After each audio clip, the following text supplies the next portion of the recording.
Nigerians say we're tired. And the federal government kept saying renew hope. Which hope will they renew? Now, does any Nigerian have hope today? That's a very good question. Until there is hope before you say they renew hope. Nobody, everybody is hopeless. What do you they renew? They renew hopelessness. So for me, it's not about me as an individual. It's about the governance system. Is the government delivering any goods? The sacred responsibility of any responsible government, the security of lives and properties. I am a foundation member of APC because I moved from CPC and then we did a merger and then became, I was basically the one who maintained the structure of APC in Katakota. Today, I left the APC last year because I am dissatisfied with what the APC government is doing, particularly in Nasarawa State, and of course, indeed, in the country. If you're not tired as a Nigerian, I'm tired. And for the fact that I belong to the ruling party and things are not going well, I cannot in good conscience face my people in 2027 and say, go and complain to APC. My brother, every morning you wake up, the only news you hear in Nigeria today is that they have gone to kill people in their house. Government has lost its responsibility of securing the lives of the people.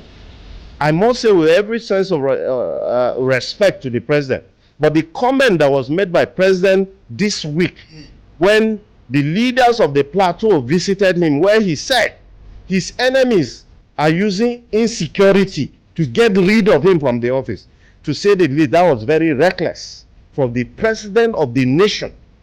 And Nigerians are dying on a daily basis. You are the chief security officer of the country. They call you the grand commander of the Federal Republic. And then you are looking at Nigerians into their face and saying that your enemies are using insecurity to get rid of you, that you are a stubborn politician. You will not leave until every Nigerian is killed. Welcome to another segment on the Unfiltered Dialogue. As you all know, we talk without filter. Today, I have a very interesting guest. You see, I'm not sure. Okay. Yeah, we had a politician, but this one is on a different level because we're going to be talking intensively about himself.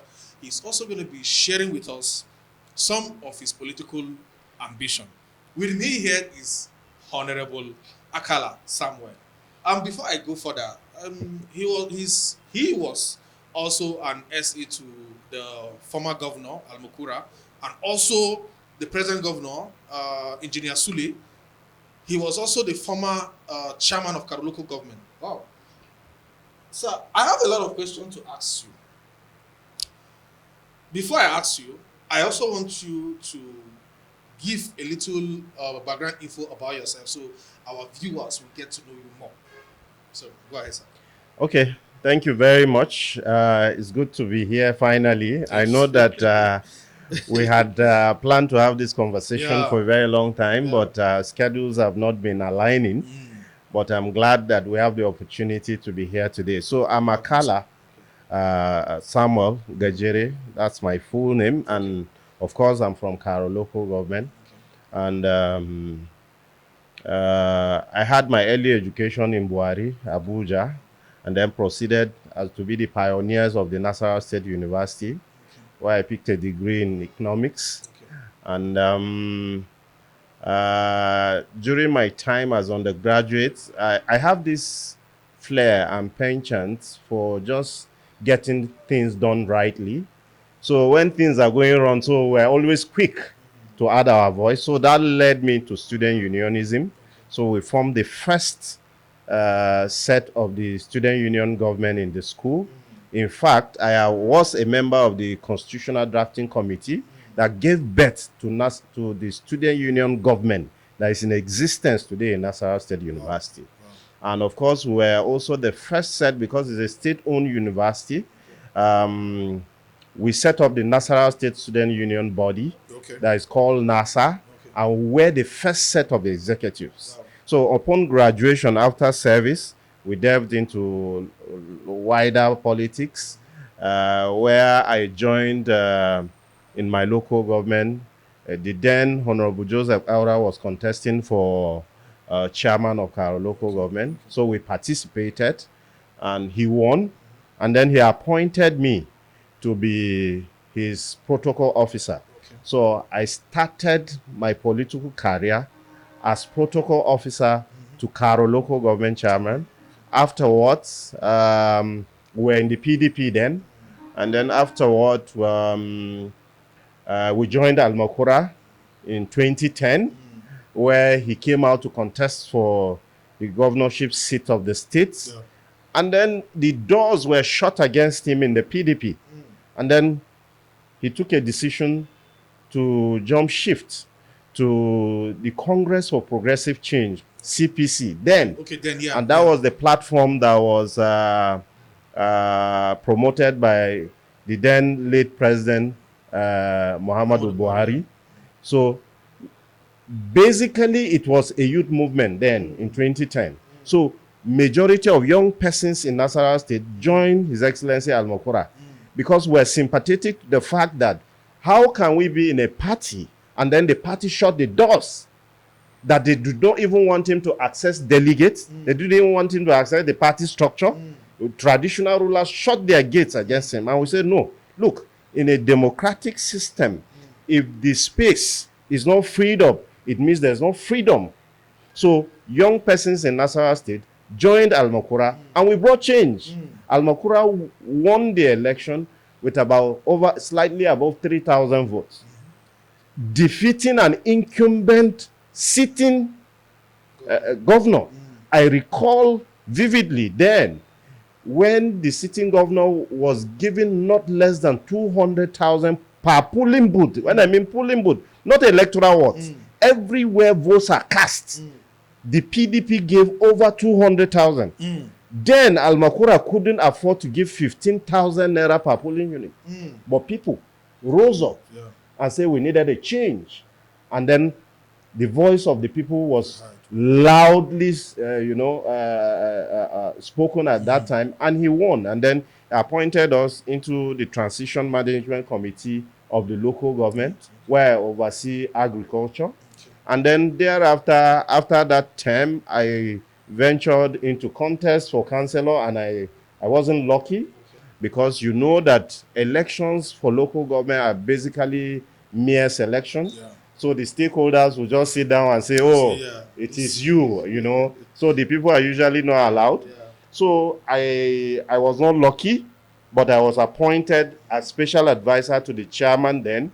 That was Honorable Godwin Chindo. He's late now. He died in the office. So while working as special advisor to the chairman of our local government on special duties, His Excellency Governor Al-Makura invited me and appointed me as the first 4 special advisor after commissioner in a state. The next cadre of appointees is the special advisors before senior special assistant, and then the PAs. So he appointed 4 of us as special advisors. So I was appointed special advisor on youth students and NGOs. So while I was serving Al-Makura in 2018, His Excellency invited me again. I said, look, you need to go to Karo and give it a good image. So I was nursing ambition to go to the Nasarawa State House of Assembly then. And I told His Excellency, no, Your Excellency, I want to become a legislator. I want to represent my people.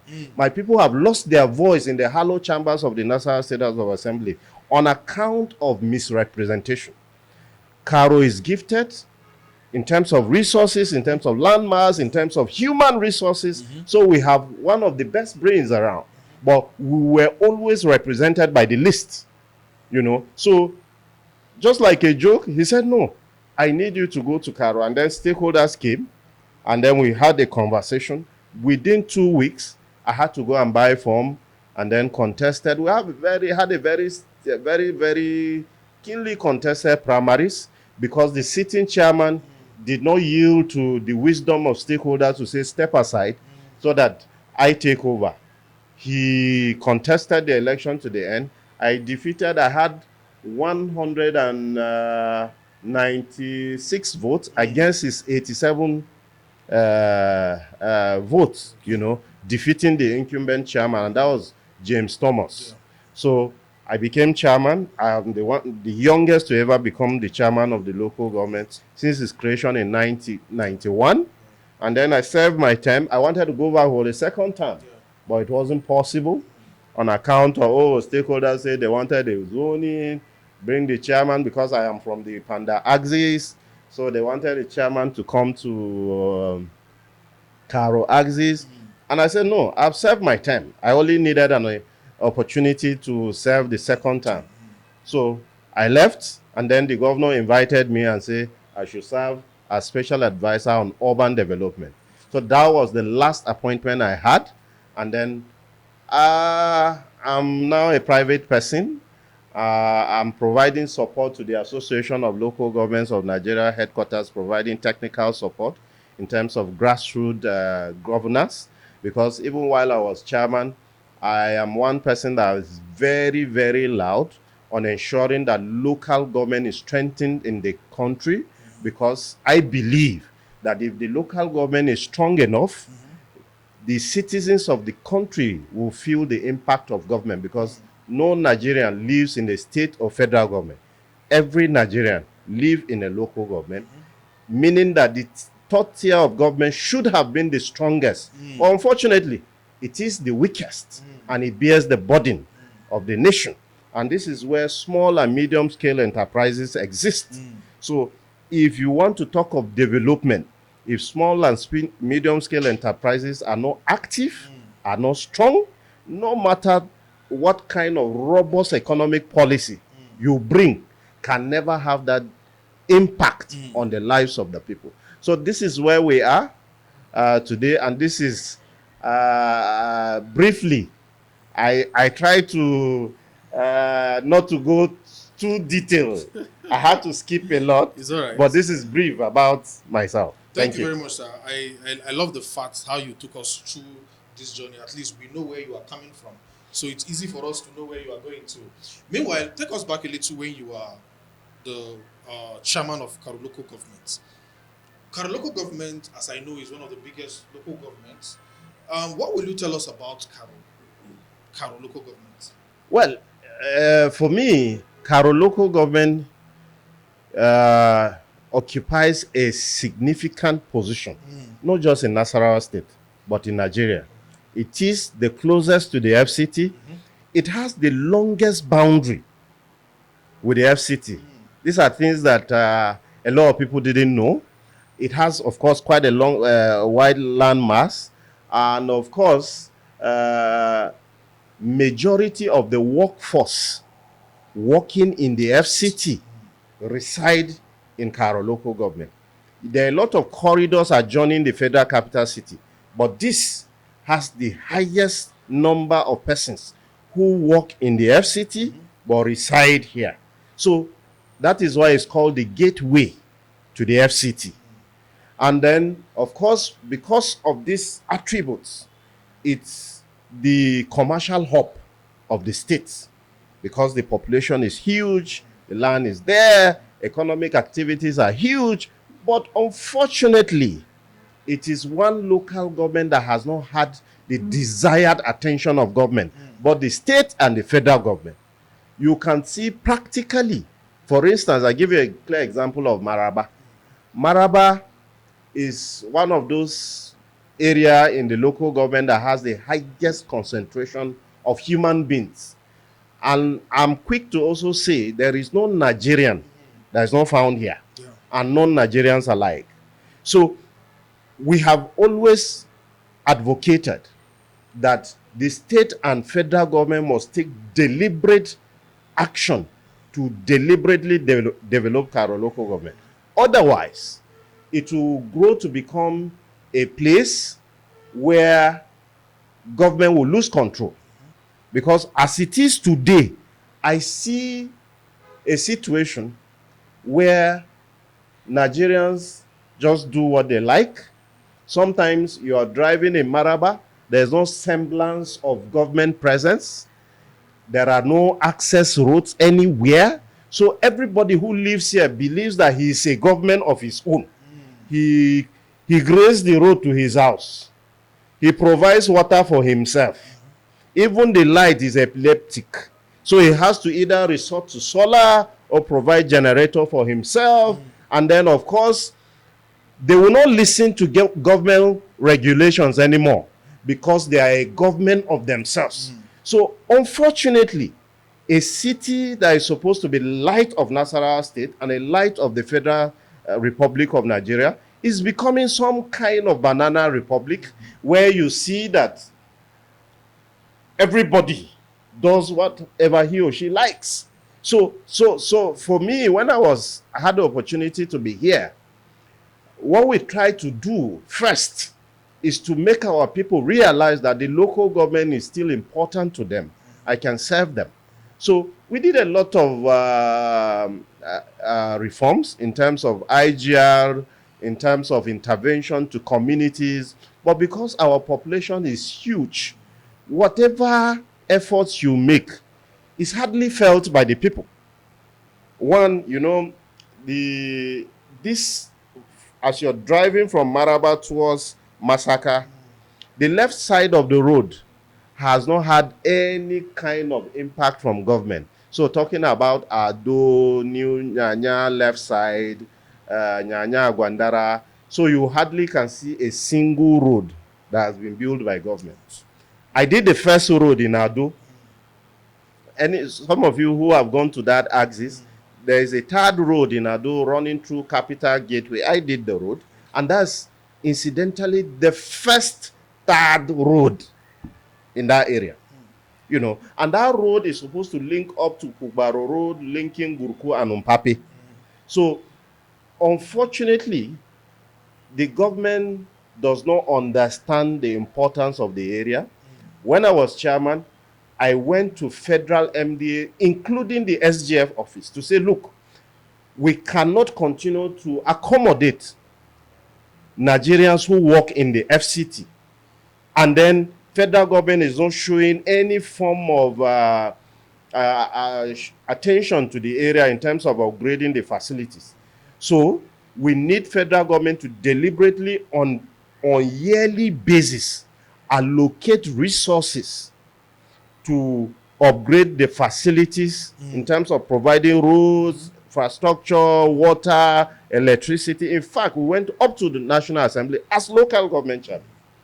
And not that we do not have representatives. We have House of Reps members who represent the area. We have a senator who represents the area who ordinarily should have been speaking on behalf of the area. But unfortunately, they've not been able to do that. Anywhere in the world, cities adjoining the federal capital city are always developed. You can hardly differentiate. But today, once you drive from Maraba, drive from town coming to Nyanya, you enter Maraba, you see that the difference is clear. You just leave Maraba and then you enter a slum. So I told the federal government, look, you are reducing Karo local government to be a slum where criminals will hide and perpetrate crimes in the FCT. So they go to FCT and then run here because the facilities are not there. So they find it convenient to, reside and perpetrate crimes. And that's why you see in Karo local government today, criminality is on the increase on the daily basis. And this is highly unacceptable. So we made our efforts, but the efforts are too little for the people to feel the impact. When we were there, we did over 30 boreholes. We did a lot of roads. We did a lot of primary healthcare centers. We provided school furnitures to primary schools. We provided drugs and what have you. But because the population is huge, so a borehole that is supposed to be catering for less than 100 people, you find thousands of people going to draw. So within a short period of time, it will be overused and worn out. So these are some of the things we've been able to do, but I know that the impact was felt, but it was not good enough, and our term was just 3 years, and we had to leave. Wow. This brings me to this question because earlier I wanted to ask you when you were the local government chairman, what did you do? But some of the things you mentioned has given us courage of some of the things that you do. Let's look at it. We heard that the president had some allocation now for the local government. As somebody who is close to the local government, are local government getting their allocation directly now, or they are still, trying to get crumbs from the state government? Local governments are yet not getting their allocations from federal government. You recall that the federal government itself went to Supreme Court to say that they want local government to be getting allocation directly. And of course, Supreme Court granted that judgment, ruled in favor of federal government. And you are also aware that the money is in custody of federal government. Okay. And Nigerians celebrated that judgment, that, oh, there will be direct funding to local government. That happened, it's about 2 years now, that judgment was delivered. Unfortunately, the euphoria that came with that judgment was short-lived because the federal government has not been able to live to expectation. The president himself has been paying lip service to this issue. As I speak with you today, no local government in Nigeria gets direct funding from federal government, including my local government. My local government, Carol, today from the federation account, earns between 800 million naira to 1 billion every month. But the chairman, I can tell you, hardly sees 50 million naira. This I can confirm to you. Wow. So they had to, every month, they have to go cap in hand, begging state government for their own funding that has come from federal government. And we're talking about a tier of government which has been reduced to be like an appendage of the states. So as I speak today, no local government gets direct funding from anywhere. We hope that in the nearest future, the president, it's not about the president, it's about adherence to rule of law.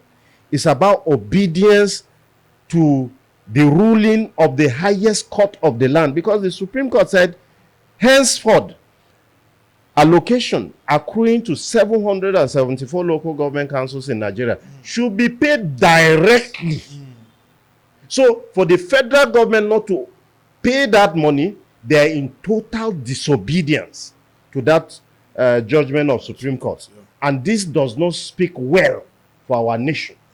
And to say that it is the federal government who went to Supreme Court, not local government, and you are in custody of this money, you are clearly showing that Nigerians should not be obeying the rule of law and should not be obeying not just any court, the highest court. Look, once the Supreme Court rules, is when you die and appear before God that you can complain. But there is nothing you can do about it except you obey. But unfortunately, we're still here. Let me digress a little to you personally. Tell me, you are now in ADC, yeah? Yes. From what party did you move to ADC? From the APC. From the APC. Why did you move? I believe that if you were in my shoe, Nigerians now, there's a popular slogan in the streets. Everywhere, people who are in government, including governors, everybody is trooping to APC. And then some of us cannot.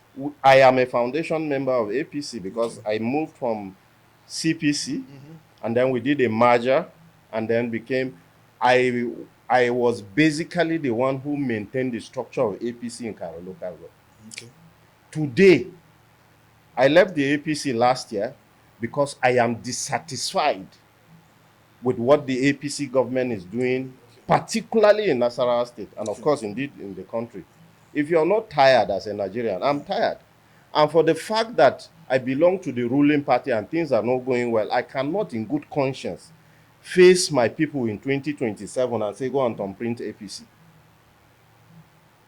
Nigerians say we're tired. And the federal government kept saying renewed hope. Which hope are they renew? Now, does any Nigerian have hope today? That's a very important question. Until there is hope before you say they renew hope now. Nobody, everybody is hopeless. What do you they renew? They renew hopelessness. So for me, it's not about me as an individual. It's about the governance system. Is the government delivering any goods? The sacred responsibility of any responsible government is security of lives and properties.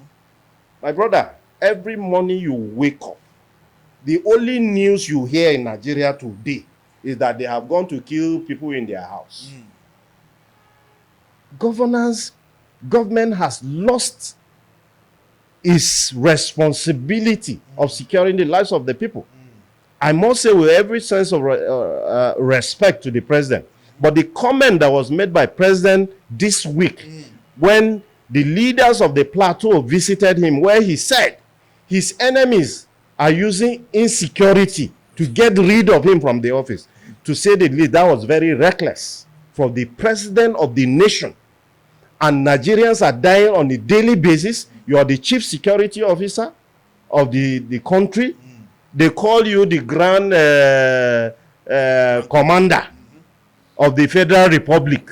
And then you are looking at Nigerians into their face and saying that your enemies are using insecurity to get rid of you, that you are a stubborn politician. You will not leave until every Nigerian is killed. That's the meaning of the statement from Mr. President. I wish that the handlers of the president will advise him to be empathetic in leadership. Leadership without empathy has lost its relevance. We are not in a military, even in a military regime, sometimes they don't utter such words. So I left the APC because all is not well, my brother. Maybe it is well with you. It is not well with me. Go to the market with 100,000 naira today. You will come home with a small nylon bag. If I'm to move from Karo to Lafia and come back, I will spend nothing less than 15,000 naira on public transport. If I'm using my car, I will fuel not less than 100K. This is something I do with 15,000 before now. So what are we saying? So I belong to the APC. The APC now has abandoned the responsibility of governance. They are facing opposition. They say they don't want opposition to breathe. They say they don't want anybody to contest election with them. Even when everybody has moved to the, all the governors have moved. But Nigerians are saying, allow us to go and vote what we want. And they are saying no.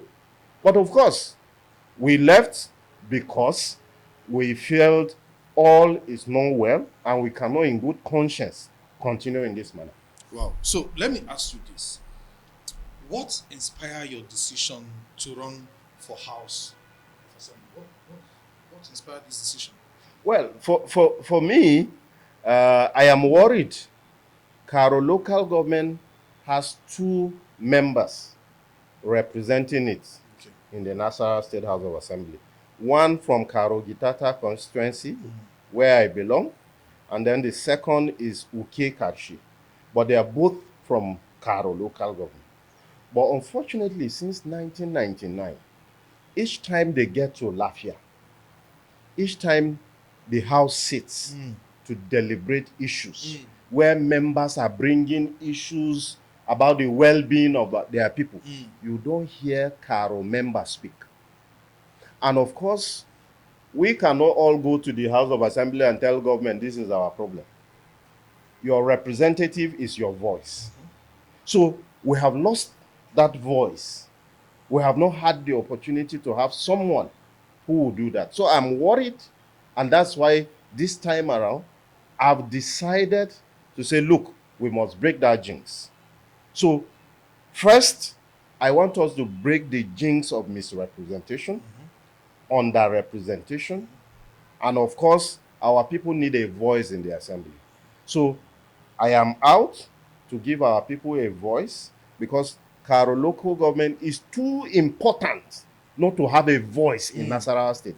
In fact, left for me, a sitting cannot be complete if you don't have the member representing Karo speak. because Caro is blessed with human resources. A lot of brains are here. A lot of people with leadership endowment are also here. But unfortunately, we have not been fortunate to have somebody who can give the area voice. So I am out to represent Caro Gitata and to give our people that voice for the first time.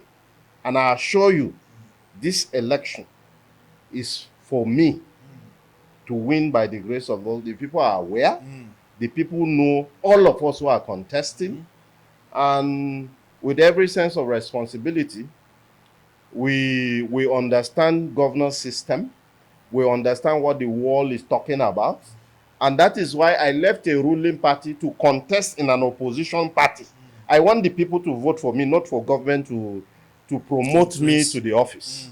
So if I win, I know that I carry the mandate of my people, and that will put me on my toe to work.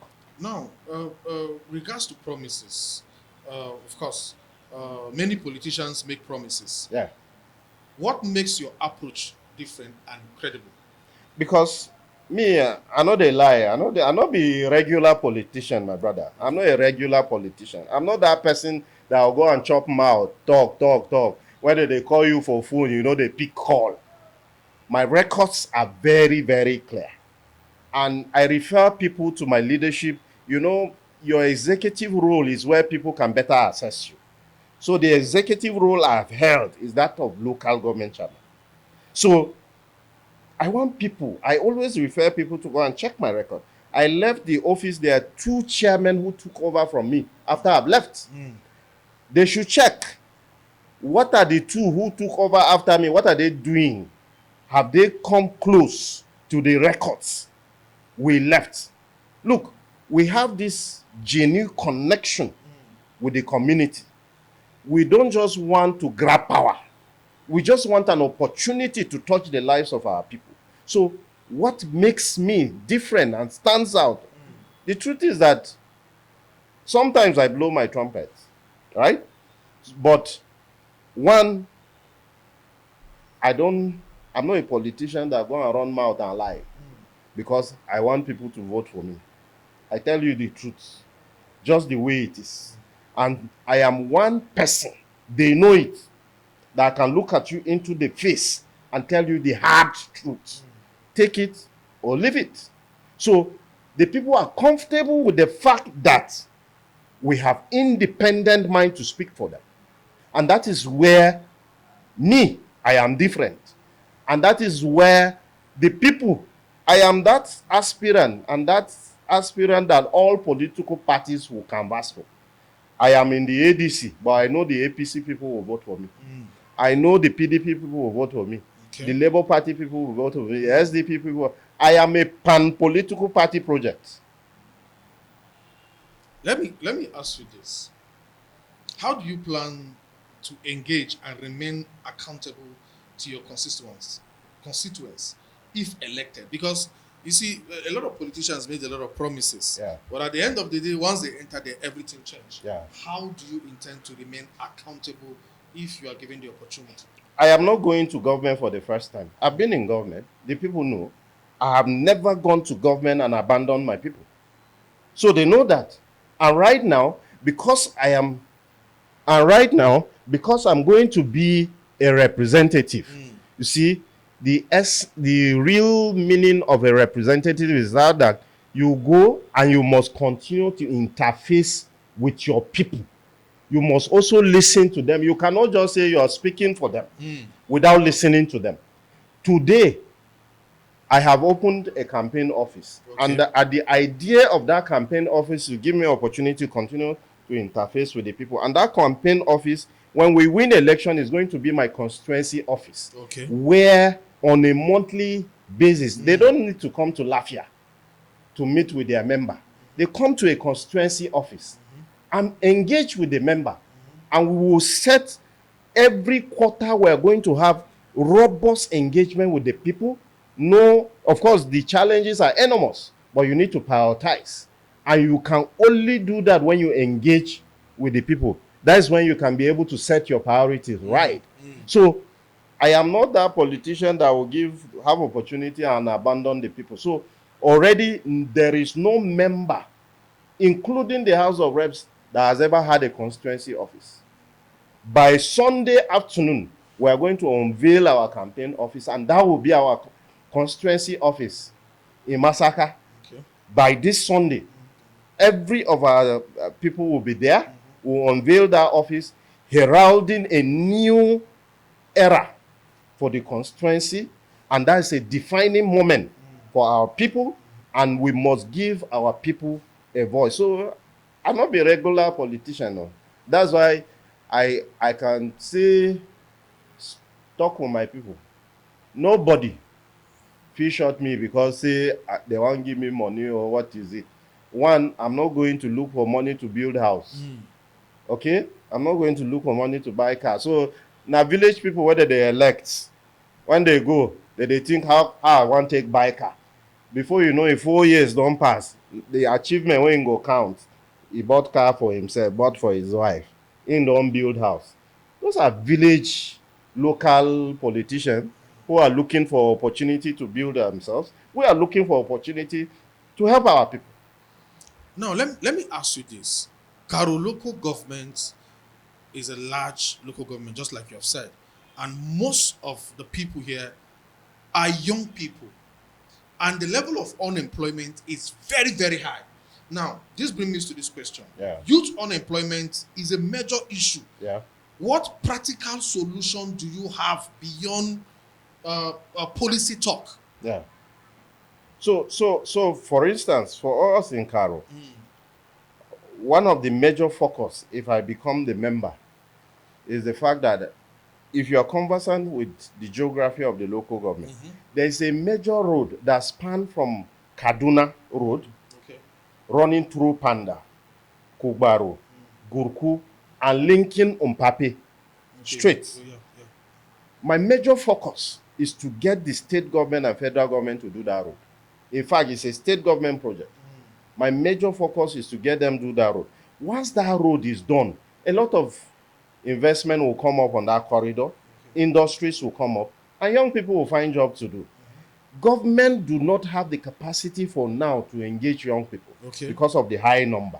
So we need to make the environment conducive, because these young persons have a lot of skills, have a lot of talent, but the environment is not conducive for them to utilize them and make a living for themselves. So it's one of those major targets. And the young people also know me. When I was chairman, 95% of the people that work with me are young people. Today, most of them are living independently on the account of their work with me. So you don't just work with me. I give you opportunity to network. Anywhere I'm going, I go with not less than 20 people when I was chairman. Anywhere. One will say, is it not recklessly on government side where we're trying to cut costs? Now, the idea behind that is that the young people you have brought to work with you, first, you must get them exposed. So if you go alone, the implication is that, of course, you don't build capacity. Capacity is not cheap to build. You build the capacity of the personnel around you by investing in them. So it's a deliberate action on our part to get these people to network with people outside the local government. So when we go to Abuja, we go to Lafia, we go to programs, we go with them. We pay the funding to go with them because we need to invest in their capacity so that whether I'm in the office, I'm not in the office, I know that I have a lot of people who are capable of doing the work of the chairman. Today, most of those guys can step into the shoe of the local government chairman and do it creditably well, and even more than some of us can do. So that investment is not in vain. Before we finalize, I'm glad that we're having this conversation. At least people will be able to have an open-minded and get to understand what they are expecting. Meanwhile, let me ask you this. Why would voters choose you over other candidates contesting for this same position? Because they know me better. Because they can trust me. Because others have failed them. Okay. There's nobody that is new. All of us, they know us in the community. Not be all this one you got to shout PDP, APC. We don't pass that era. Okay? They are voting me on account of my person as Akala that they know. I am that one person who has stayed very, very straight with them. So there is this understanding of my person from the community.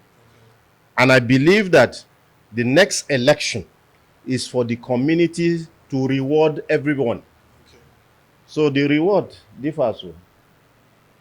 The member representing us, he will be rewarded with massive rejection, right? Because he has failed the people. And some of us will be rewarded with massive votes to take over and represent them.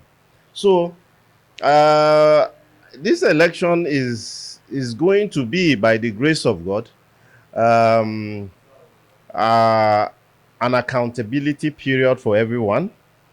I'm going in with so much confidence because everyone that is contesting across political parties are well known by the community. And that's why I said I represent a candidate for all parties. I'm not just a candidate for ADC. I assure you, if the member, the current member representing Karo, has the opportunity, he will vote for me. I'm telling you, he will forget the day he's going to vote. With the kind of narrative he will hear at the polling booth, he can cast vote for me. Okay. This, I can assure you. You are here, you're going to monitor development in the community. Sure, definitely. And you are going to say we have this conversation by the grace of God. Before we go, how would you rate the present governor of Nasarawa State with his project in Nasarawa, Engineer Sule?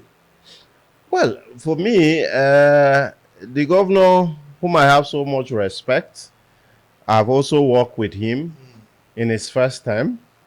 But I must say that he has not lived to my expectation.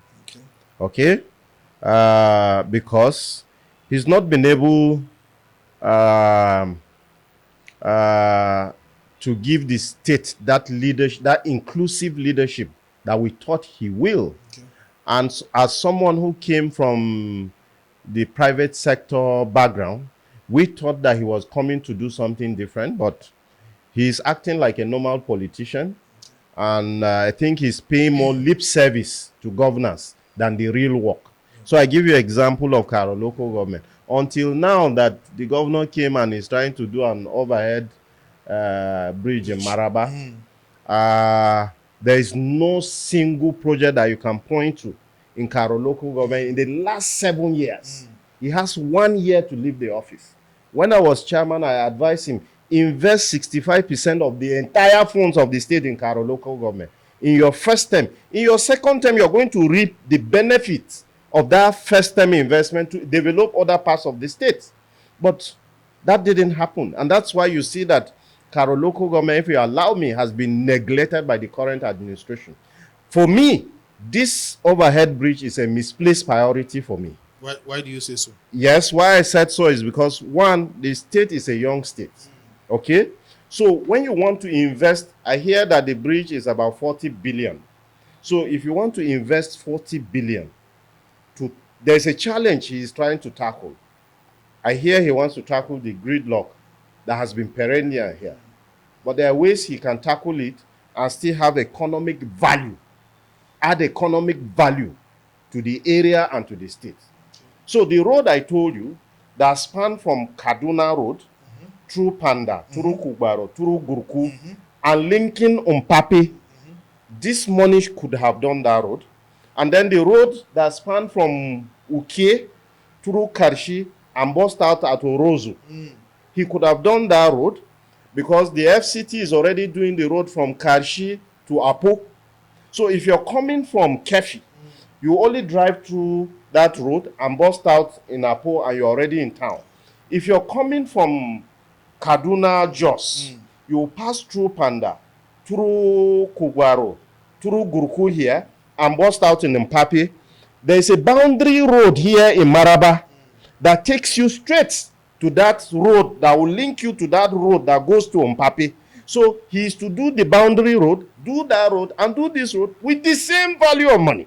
Now, the opportunity that abounds in not doing this one now is the economic value that it will add. It will boost economic activities because a lot of investment will spring up in that axis. Taxes, they will generate taxes. But you see this one he's doing, the flyover. One is only going to add to beauty. I am not sure whether he will be able to address the traffic gridlock because there are no street roads, right? Because people will come and congest the underground of the bridge. It's only people going to Kefi. But you see, the activity is on the ground level. You are still going to have the ground level traffic. So if you stay in Maraba, you want to drive free road, you will drive the free road and go to New Nyanya and then go and find a way of coming back. It has not addressed the issue. So for me, it's not a wise investment. The wisest investment would have to give people alternative roads that will naturally decongest this one. Okay? And then it will spring up economic activities on those areas where the state government will generate taxes. That corridor has expanse of land and it's close to the airport here. So big people in Abuja will spring up factories, institutions. Young people will find job. The government will tax them heavily. Real estate will come up in that axis. And the government within 4 years can generate the 40 billion they used to build that road. This is not rocket science. The governor is an engineer. He understands this. And I'm disappointed that he was unable to take this opportunity to open this gold mine that is lying in Cairo local government. So I'm not celebrating the bridge here, and I hope they are able to complete it before they leave. The rains are here, and I can imagine the hardship.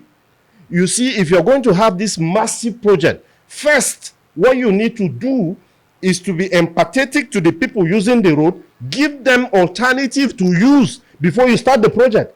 This project got started without any form of alternative arrangement for motorists. So people should groan because the government wants to do overhead bridge. For me, this is not nice. This is I will say the least intolerance to the plight of the people. As much as you can't be working with public fund and feel like you're doing favor to the people. This is public fund. This is not anybody's private funds that you apply the way you want and say people must bear with us. No, you don't do that. So let the rains begin now, and then you come and tell the story as a media person. Wow. Thank you very much, sir. Before we go, I want you to look at the camera and talk to your people. Primaries is coming up this month. Yes, so just look at the camera and speak to them directly, and of course, we go from there. I think for my people, I don't need to speak much because we have a clear understanding on the pathway for progress. We have met, we have discussed. This month is for you to give me the mandate to fly the party ticket, and this is directly to ADC members in Cairo local government. Please, I do not think that I need to sell myself to you again. I am well known. And I know that after the ticket at the end of May, this project is for all political parties. And I know that this will herald a new regime for the local government. That bold representative, that strong voice, that active representative is what we're going to get at the end of the 2027 election. So I charge you all to be part of history. Do not allow yourself to be missing in this history that we're going to make again in Cairo local government. We did it when I was local government chairman. We're going to do more now as I go to represent you in Nasarawa State. Thank you. Thank you very much, Honorable Akala. It's been an amazing conversation with you. I really enjoyed this conversation because this opens a lot for us, for me personally, and my viewers. But just in case this is the first time you're coming across this show and you have not subscribed, I say, Please subscribe and don't forget to follow us across all social media platforms. My name is still remain Lawrence Okeke Ogbelme One Nanari. Up to the next one.